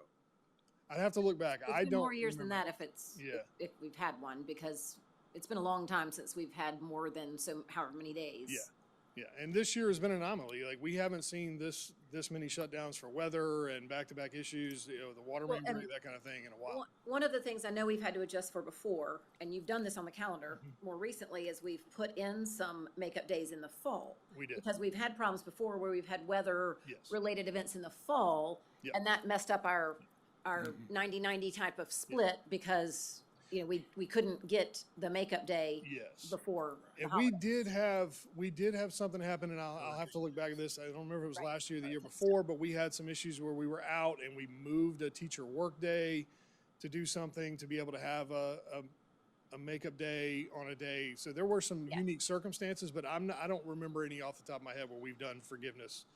True of forgiveness this and didn't nature. do anything. That we came to the board and asked for forgiveness. In a way, we're being penalized for being proactive. I actually asked that specific question. I actually said to one of the people that we talked to, I said, you're penalizing school districts that are trying to have things on there, to not take away their options, but that's basically what's happening because we have those days there for certain circumstances. That's taking away our board's options in this case. And they were like, well, you marked them, so use them. Which, I mean, I can understand the But situation. their interpretation is that we would actually have e-learning days on our designated makeup days. You can if you have enough left. So that's the other thing in this particular situation, because we only have one left and we've got to make up 2 days. That would mean that we need kids to be in school either on Memorial Day or that day afterwards. Or the day after graduation. And we can do one of them as an e-learning day. And that's if we didn't have to use that one for some other reason throughout the rest of the district. And it, from what I understand also, it sounds like we need to actually use the makeup days. Yes. And not do the e-learning on the day that they miss. Or, yes. So that it kind of speeds up the process of letting the board. Well, I think approve. if we're going to start doing what we planned in these future calendars and marking 3 days, then we're back into the spirit of it. And I think that's really the hardest part. I think. But it makes a snow day a true snow day. It And then you does. make it up on On the February day that 1st. Certainly can. Yeah. thought they had. Whatever that makeup day. Which, and again, that's The options weekends. that we have now currently.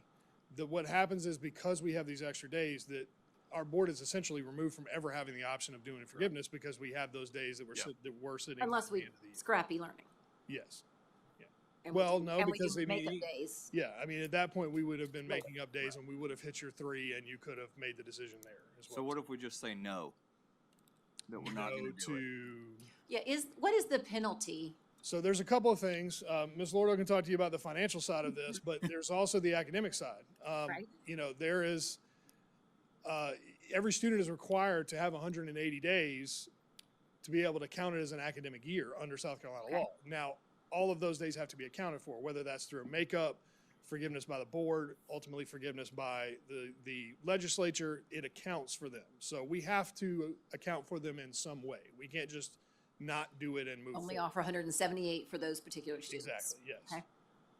So if we officially, as a board, forgive it, are they going to penalize us for that?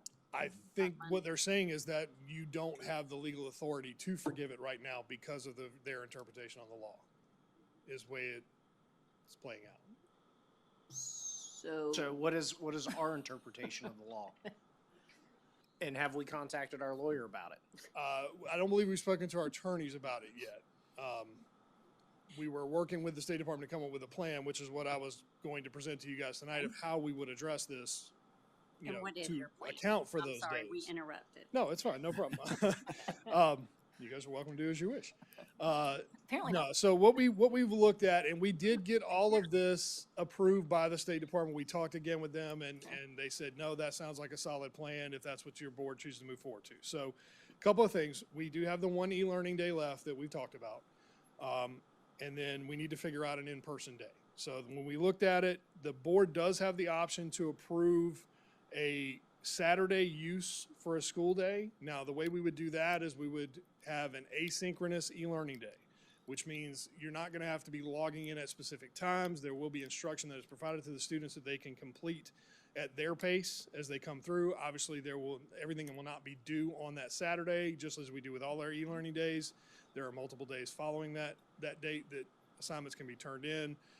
So we were looking at asking for you guys to approve a day like that for April 25th. That would give our teachers plenty of time to develop some of that instruction that I was talking about, whether that's through video or different lessons to go through that the students could then do at their pace. And that would be the e-learning day. That would count for the March 5th day. And then this is a little bit different too. The State Department has said that we could change the last day of school for Flint Hill Elementary, which is a half day. They would allow us to transition that to a full day, and that full day would take care of the March 6th date. So that's also a little different than what we've heard in the past, is that you can't transition a half day to a full day, but they say because it is one of our 3 marked half days, that we could transition it to a full day, and that second part of the day would count for the March 6th day. And that part's clearly spelled out in the law. Yeah. That's, we asked them about it, and they confirmed that we could do it. That's what I can say on that one. I do have a genuine question. What is the parent's opportunity? Because I know, again, 180 days must be offered, but we don't always have perfect attendance from all of our students. So what is a parent's opportunity for either or both of these days to say, I don't want to, or I do want to, or what is the parent's? Well, I mean, that would come down to the absence policy that we have. If you have, if you're not in danger of already not passing due to absences, you could do a parent note date that day and basically take an absence for that one. That would be how that would play out, just as it would be if they were in school and didn't come to school. So they would get an absence for a day. And the parent note would be if they have parent notes available, that would be an excused absence. Yes. If they didn't have parent notes available, they could take an unexcused absence, which Yes. students do. All the time. Yeah. Yes. They have a certain amount And- before they're considered truant, or they're considered, they need to And go to court. likewise, at least for elementary school, there's a certain time in the day that if you're there, you're considered. So we actually present. we asked that because as we talked about before, when we did reunification, we asked them, we said, look, we had, 300 students that were basically with us, some of them most of the day, but the majority of them at least until around 11 o'clock. And that would count as a half day. And they said, no, that wouldn't count for even those students because because we closed the school and they weren't in instruction at the time. But I'm asking for it on the other side. Yes. For the half day that becomes a full day, but if everybody left at whatever that hour is. Yeah. I think in that case, they would just sign out like you would as normal, and then the students that are there, they would be there, and the students that aren't there would have been signed out by their parents. But we wouldn't be able to offer the transportation at the end of the half day like we normally would, because not every parent would have signed them out. That's true, yes. It's going to be a long line at that computer. That happens sometimes at our high school, so we could share notes with the elementary schools. We're about to check out Middle on might want to Saturday. set up a A kiosk, right? So the two pieces of this, the conversion of a half day to a full day is not something that the board needs to approve. That's something that the district has done multiple times in the past at the superintendent's discretion to make changes to a day like that. But we would need approval from you guys for the Saturday piece of this. That is something that does require board approval, and that would be what we're asking for tonight, is that you allow us to turn April 25th to a Saturday asynchronous learning day for Flint Hill Elementary students to make up for the March 5th day. I guess I'm curious how the board feels about continuing to run it up a flagpole and. I'm on board with that. And see if if I don't know where else we go with it. I'm happy to reach out to our lawyer to see if we can get any clarification The on that. policy, we have to make up 3 days before we can start approving. Yes. Correct. And then even then, we still have to request it upon No. No, approval. 3 we can do, and then we have to request it. Yes. If we So had the law specifically says you must make up the minimum of 3 or be out of days marked on your calendar. So under their interpretation, we haven't made up 3 because they don't count the e-learning days that happen when they were out. And we still have marked days on our calendar. Can I ask a question? Maybe I should know this, but I want to ask it. Are we allowed to amend our current calendar to take the makeup days out of the calendar? That's a good question that I don't have an answer to. I just thought of it, I sorry. have not. I thought about that, but I couldn't. Leadership, Greg Young. It has that little footnote in there that says It subject does, to change. that is something that I thought about, but I have no precedent of ever doing it Yeah. for that reason. This late in the year. We have actually amended calendars before, as we just did. Of course, this is for next year, but we've amended calendars before during the school year. We've just never removed weather makeup days. So I don't know if that's an option or not. We would have to look into that further. Kind of sounds like a first reading. if we're gonna wait on this, which I totally support, but can we let our Flint Hill families know that Yes. this could happen? Yes. So we sent an email to them last night, actually, because we wanted to make them aware that we were going to be discussing this at this meeting tonight. And I gave some of the details, not full of them, because we wanted to wait and see where the board landed. But we will send them a communication. Whatever happens tonight, we will send them a communication, either letting them know what the plan is, depending if you vote, or that we're going to continue to look at this. Here is the options we're considering. So they will get messaging tomorrow that will detail one of those 2 things. And I mean, I'm all about the learning environment, right? Sure. I mean, I think it's very important. Given where we are and the circumstances that we are dealing with, I am not convinced that staying an extra couple hours on the very last day of school Yes. or a week-long take-home packet of material is truly of great benefit to these kids, given the circumstances. And I would also add that I also don't think it's of great benefit to ask them one school to come in on Memorial Day or the day after the school is over. I think Right. we're going to lose just as much educational opportunity there as well. I can speak from experience on this. Nothing. No value. You'll be in the queue for the early dismissal. I'm just curious. Yes, sir. Who's they? The South Carolina Department of Education. No, I got that. Specifics. Yes. Names. Who have we talked to? So the people originally we talked to is C.R. Hall and Sarah Fisher. What department are they? This is part of Ellen Weaver's organization, right? Yeah, so they're the State Department. But those are our first contact is Sarah Fisher at the State Department. And C.R. Hall, I believe, is her supervisor. And I also talked to Ian Headley down there as well, too. Yep, okay. And they all agree, but that's. Yes. That is their interpretation. Got it. But I don't believe that since the day's events, there's been any additional conversation directly with Ms. Weaver. Yeah. I know that there was some early communication when, things were up in the air. So if I'm understanding this correct, essentially we have according to them, there's pretty much no authority that the board would have under regular circumstance. It's very minor. Yeah, I think the really, it's not that you don't have the authority, it's just that the qualification to use that authority hasn't been met yet, according to them.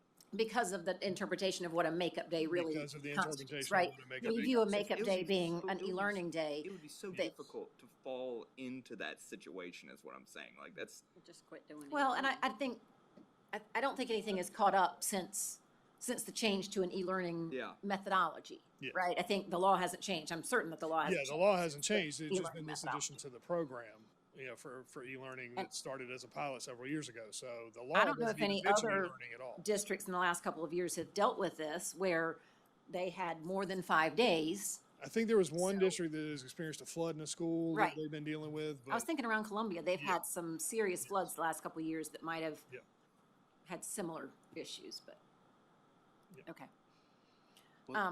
Was Miss Lordo going to share something with us? I do not, I would have to inquire on the finance side with the State Department of Finance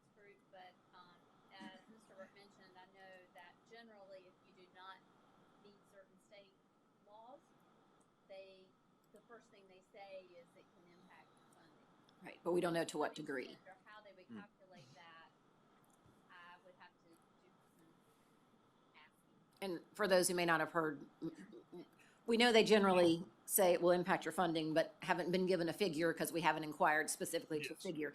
But I am going to ask, a few weeks ago, when we were in the middle of some of these things, there was some concern that our average daily membership would already be docked for those 2 days. Do you know if that has been rectified, or if these 2 additional days would have an impact on that situation? Yeah, I mean, you're welcome to do so. I know what Stephanie told me. I'm sure you probably have more. If you approved this plan, that would definitely put us equal to where we would have been, because that will make up the 2 days. I had inquired with the State Department Finance CFO when I happened to be with her at a conference, and this had just happened, and I told her I felt like this was unfair, that we would be penalized under these circumstances for these students missing those 2 days, and she agreed with me. But however, she then turned it over to the other agency group that they have been referring to. So I have not had any further follow-up with her, but I'm glad to do that, especially if you go down the path of getting legal advice on this and possibly continuing the discussion But to of your waiving those knowledge, days. our average daily membership currently does not count any of those students for Correct. those 2 days. Correct, because they were not So we present. would not be receiving funding for those students for those 2 days Correct. without some form of makeup. That is my understanding. Okay. Wow. Of, yes. So this is good. I don't have to make a motion. I don't believe it anyway. It sounds like we've So- got a few more hills to climb to see what the final decision is. We need to add more to Do that we- day. Go ahead, I'm sorry. Do we need a motion to defer this? Probably do, because it was on here as an action item, so I would like to make a motion that we table that we defer any agenda item, action on item 7.03. correct. That we defer the action on item 7.03. Second. Motion and a second. All those in favor, say aye. Aye. Any opposed? All right, we'll talk about it Thank in you. a couple weeks. And with that, we have come to the superintendent's report. Oh, no. Spend money. Oh, shoot. Don't skip me. Well, then that was 7.02 for the record. 7.02, I read it wrong. I'm sorry. I don't know if that changes anybody. We'd like to defer the discussion about 7.3. No. We don't want to do, That later. 7.02, correction, do I need to make an amendment? Probably should. if you would like. I'd like to make an amendment to the previous motion that we table discussion on 7.02 instead of 7.03. Second. Motion and a second that we tabled and/or deferred action on 7.02, not 7.03, which we will be discussing next. All those in favor signify by saying aye. Aye. Any opposed? All right, we will actually allow Ms. Lordo Okay, to talk about thank you. 7.03. So just as a reminder, at the last meeting, you approved 2 of our 3 bond resolutions for this calendar year. One was the payment of our installment purchase revenue bond and equipment acquisition payment. And the second was a bond resolution for potential refundings this calendar year on 5 bond issues that will be available to be called. I believe the total was about $235 million that potentially we would refund with the intent of getting a lower interest rate for our taxpayers. So tonight, I am bringing for your consideration our 3rd bond resolution for this calendar year. This is our annual 8% bond issue that we do every spring that handles some of our capital projects throughout all of our facilities. These are things that are too large to be funded out of our normal general fund operating budget and the school budgets, and things that would not be on, or that we need to address now versus holding for a future bond referendum. So tonight, I am asking for approval for the 8% bond issue. This year, it would be $10,250,000. Let me start by saying I realize that is a much higher amount than we have normally done in the last several years. And just wanted to share that sort of in summary, you've had the listing, and I believe many of you have had questions and wanted further clarification, and have reached out to Mr. Romanek, who he is out of town this evening, but he has helped with some of your questions on some of the details. But I just wanted to kind of give a summary of there's 5 projects on the list that are either a much higher dollar amount than you would normally see, and or they're somewhat unusual. The first one is the Nation Forward Weight Room project, and this was originally funded. We had 3 high school projects, one at each of our 3 high schools, that were funded in September of 2025 with our Series 2025B bond issue. It was a $21.1 million bond that you approved. But this project has been a little unique in that a lot of things have happened construction-wise that have caused this to go over budget, over the original budget plan. The original budget plan was approximately $3 million, but working with Leitner Management Group, they have seen a couple things that have happened with this project. One has been the significant increase in steel cost. While from the time that this project was originally estimated to when it was actually bid and then started, they had to put in a fire access lane to meet state fire requirements at an additional cost. Once they got started, they realized that they had to have a larger transformer for the utilities than they had planned because of the location and the pull on that project on the utilities. And then they had to there was a change in how the install of a retaining wall was going to be handled. So those are some key things that led to this project. So on this list is about $2.5 million in extra costs to complete that Nation Forward Weight Room project. The second one that I wanted to point out is at Gold Hill Middle School. It's a new band facility for Gold Hill Middle School. It is estimated at $2,525,000. This is something that has been under discussion for at least 2 years. We have continued to see an increase in the number of band students at Gold Hill Middle. They currently have 381 middle school band students. And this year, they saw the largest 6th grade class to date who elected band coming into Gold Hill Middle School. 45% of their population is what I was told. Is 45% there? They sent me pictures, and I know Mr. Romanek has been over there, and he has observed this, and they have worked through all of the what if, how can we handle this scenarios, because it's still, if this is approved, it's still going to take some time to develop the plans and bid the project and all. But they are currently using the cafeteria outside under an awning, outside in the front of the school around the flagpole, in the hallways, and in a storage closet. And they sent pictures.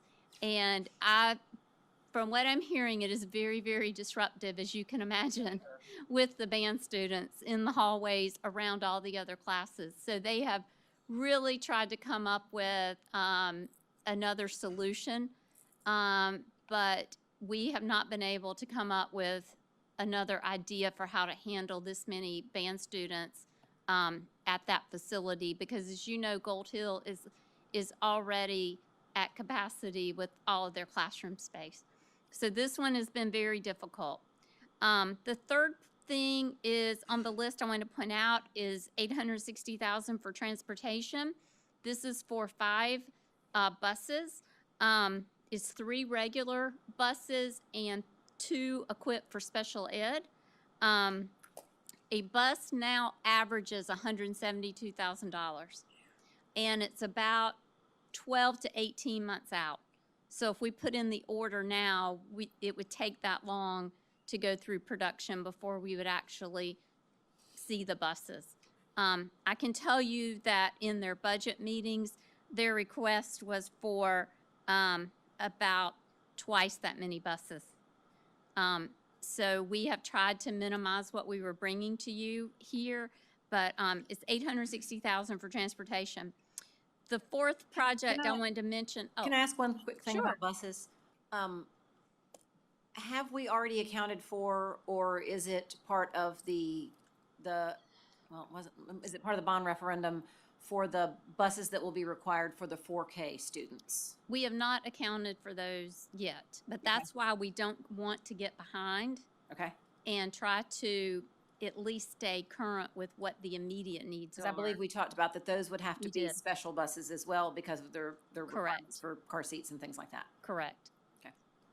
So I think since that school will now open a year later, this time next year will probably that. be, yes, with Okay. those buses. Thank you, that's a great point. So, real quick, on the buses, what I saw was we just have an aging fleet and many buses. Yes, passing. so that the life of a bus is 15 years. And so I actually looked at the detailed list, and with these 5, we would at least be able to meet that requirement of replacing 5 that are going to be at the aging end buses. of their useful life. What happens to a bus after that? Like, what do we do with them? Do we sell them? I mean, We've sold some, I believe, haven't we? Mississippi? I hope we don't sell get a them. lot of money for them. We've sold, I'm pretty sure when I was in my previous role, we sold some of the buses. You don't get a ton of money for them, though. And I it's can state tell buses, go back to the state, obviously. I can tell you, in Honduras, 2 weeks ago, the number of buses driving around Honduras that say Hamilton County School District. I thought you were going to say Fort Mill School or- District. No, I was like, or North Carolina School District. I mean, there are, because that is what they use, and they keep them going for many, many years longer than the 15 years that we think of their useful life. We can get some data and send to you, or certainly have that by the next meeting, of what the last 5 years, maybe let's say 3 to 5 years, what we've done with any. And I think sometimes we'll hold on. So it's not like we immediately hit the 15-year, but I know they're very careful about sending those older buses out on the longer trips. Sure. They may run them around town a little bit, but they don't want to send them out outside of our district. And even if it's not for a lot of money, if we do decide, I mean, I don't know what kind of tax benefit we could get from donating them to places, if that's what it comes to. Because again, in other parts of the world, they'll use them. I'll find out. I'll gather some data from procurement and from transportation on what we've done with those. The fourth project I want to mention is the traffic light at Catawba Ridge High School. It's $340,175. That has finally been approved by South Carolina Department of Transportation, but not funded. So to put in that light, we will have to fund that. And for public information, that is roughly double what was estimated when this project was first discussed back when we were trying to figure for all the different locations what to do. And that was just in August. Yeah. Yes. At the beginning of the school year. It wasn't that long ago. Yes. It's very expensive. And then the last one that I wanted to specifically mention is $600,000 also at Catawba Ridge High School, and that's to renovate and repurpose 4 classrooms. I'm told it's across from the cosmetology area, if you've been in that school, that will be used for special ed, special services programs. There's some needed plans that they need to do for that space to serve those students. So those 5 projects total $6,826,000 of the $10 million. That's almost 70% of the total dollars.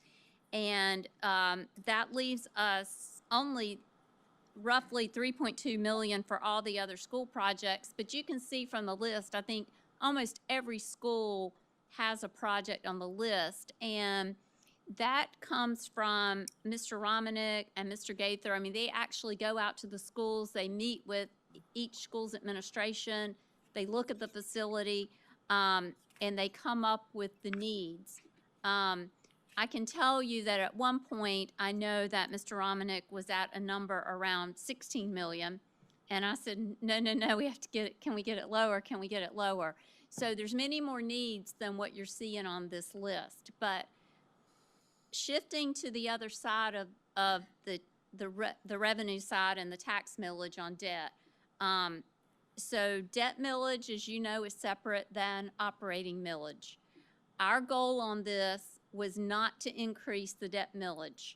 And so we worked somewhat backwards of what can we do, what are the most immediate pressing needs without raising taxes on debt millage.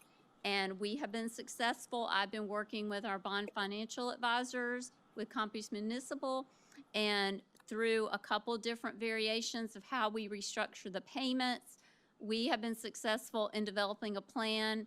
If you approve this, we will still be at 86 mils for debt for the tax bills this October. So I'm very pleased to be able to report that to you, and that was our goal with this. And I know when the agenda of this came out, I got some questions that there was some question about were we going to be raising millage tonight, and so I'm Yes. glad to hear that this does not require It does any not millage require increase. a millage increase, and I'm actually even hopeful that once we get to the point in the calendar year where the York County Auditor's Office does set the debt millage, because remember, they set the debt millage based on the most current assessed values, that we could possibly even lower it Roll back, yeah. a mill down. And then the other thing along those similar lines, there was a lot of just questions that were, what is the usual stuff in here? Because these are not your typical projects that you've just read to us. So, we have, and I don't think you talked about this in any detail, that we have a schedule of carpet replacement, walls being painted, pavement being redone, those kind of things that have roofs, that have a useful life, much like buses. And that's why all the different schools have little pieces and parts of those kind of things. Yes, there's a lot of projects that range anywhere from 10,000 to 100 and something thousand for all of those things that you mentioned. So we're trying to address the most pressing needs, but stay within the debt millage without having to increase debt millage this year. So when I got this the other day, just looking through it, it came up to $10 million. Yes. But now it's at 10 million. It's 10,250,000 because 250,000 is generally what we add for the bond issuance cost. So when we do a bond issue, we have legal fees, we have financial advisor fees, we have fees. Closing costs. Closing costs. Get their piece. Right. When the bonds get rated, we have to pay for the bond ratings. And that's generally about what it is. So the only question, okay, that makes sense. God, that's a lot of closing. The only question I have that I didn't get a chance to kind of ask before was at Catawba Ridge, the needing additional space. There's a lot of space at that school. So like, why is it so? Could it just get unpacked? Like, why is it so important that that particular space needs to be right there instead of somewhere else? We already have room in that school. Okay, I might have to get some help on that if Dr. Mazziarz, do you know more about that project for your? You want to talk, please? There we go. We need to add another health room, given the medical needs of the students there. Currently, the two nurses there are sharing one health room. So we need to have a second one, which requires water. It has certain requirements to meet. So it's not additional space. It's No, they have to. upfitting It's upfitting. Of, It's of upfitting. a free space. Renovation. Right. Got it. Okay. Understood. Leanne, and so I don't think you would know this answer, but I'm going to ask it. maybe you may know it. This is going over to NAFO regarding the old tennis courts. That soil problem has been mitigated. We're not going to come back and ask for extra for that. What was the last part? not- What'd you say? We're not coming gonna. back asking more money for that, for the tennis Was all court? of a sudden, From what I understand, it has been mitigated because it had to be, I believe, to build the new weight room, For the locker weight room room. situation. So we can double check Yeah. on that, but I'm pretty sure it was mitigated As part of probably as part of the, this project. the cost overruns and everything else. Yeah. Yeah. And when we, what was the, this year, it might have, I think it was the NAFO, where we had a lot of price increases from where we originally quoted. Correct. Was And I this- believe that Mr. Ramick has mentioned that to you all as Yeah. they've gone through this project. Was That this just tariffs? That essentially, did we just run into some tariffs? I don't It's know that it steel. was For just steel, it's probably. steel. that would Yeah. be Yeah. the big chunk. Yeah. Well, I'd like to make a motion that we accept the administration's recommendation for a resolution to provide for the issuance and sale of not exceeding $10,250,000 general obligation bonds of Fort Mill School District Number 4 of York County, South Carolina, in one or more series to provide for the issuance of notes in anticipation of the issuance of bonds, provided hereby to prescribe the purposes for which the proceeds of such obligation shall be expended, to provide for the payment thereof, to provide for the alternate bond payment dates for bonds of the school district and other matters relating thereto. Second. Motion and a second for the approval of not to exceed 10.25 million in bonds for the items discussed. Any further discussion? All those in favor signify by saying aye. Aye. Any opposed? Okay. All right, Thank you. 7.03 does carry. Thank you. And now, Thank it is you. your turn. Thank you. So, good evening. Want to first go over our calendar of events. We have a 2-hour release day this coming Friday, April 3rd. The times elementary releases at 12, middle 1:10, and high 1:40. And then we have the much-needed spring break for our students and our staff. And that will be next week, Monday through Friday. Excited about that.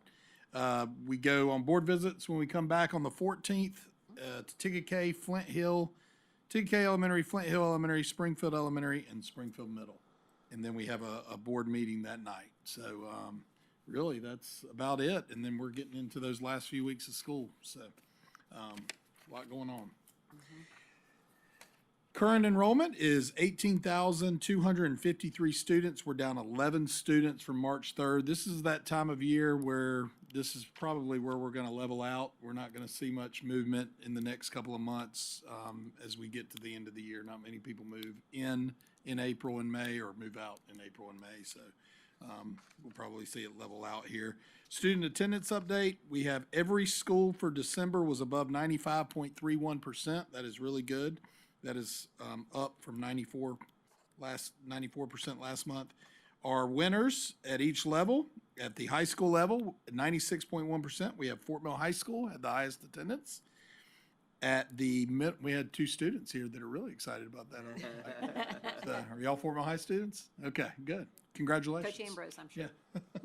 And then for middle school at 97.2%, we had Pleasant Knoll Middle School and Gold Hill Middle School were tied at 97.2%. So that's really good. And then our highest in the district at elementary level, this is a new one, Orchard Park Elementary. Wow. They knocked off, I think it was Rivertrail and Kingstown were battling back and forth. So 97.5%. So great job. And then chronic absenteeism. Remember, this is students missing 10% or more of the school year. At the high school level, our lowest was 7.7% Fort Mill High School. At middle level was Gold Hill Middle School at 4.5%.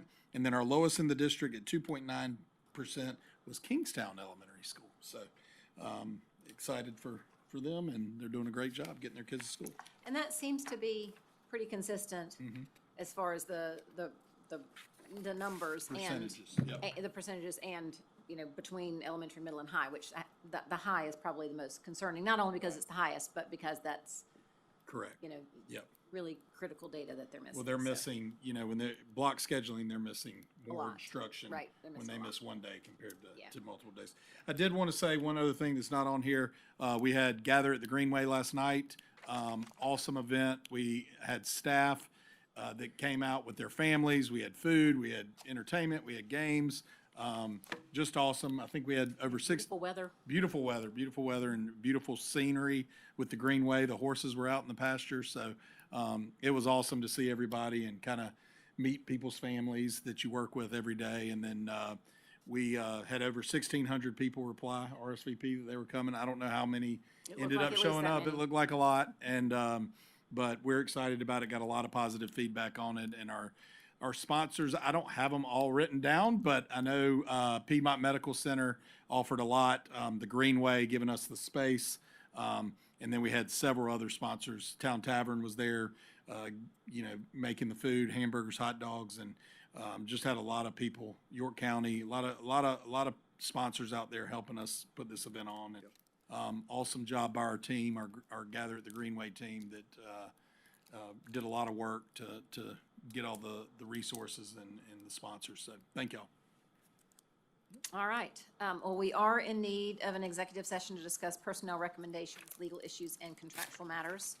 So Motion to go into executive we session. will move into executive session. Thank you all for joining, and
You see I got my blanket?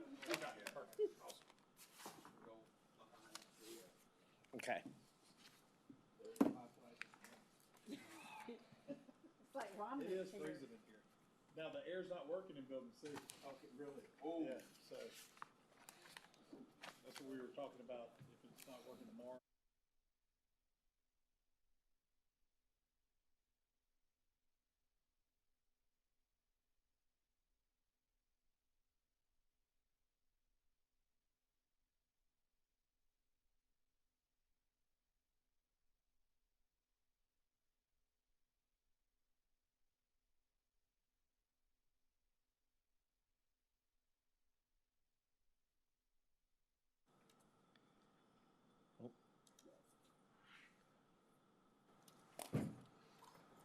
All right, we are back in open session. While in executive session, we discuss personnel, legal, and contractual matters, and we do have several action items resulting from our discussion on personnel. I'd like to make a motion that we accept the administration's recommendation to approve List A administrative professional contract recommendations for 2026, 2027. Second. Motion is second to approve List A contract renewals. All those in favor signify by saying aye. Aye. That motion carries. I'd like to make a motion that we accept the administration's recommendation for List B certified contract renewals for 2026, 2027. Second. Motion is second for List B of contract renewals. All those in favor say aye. Aye.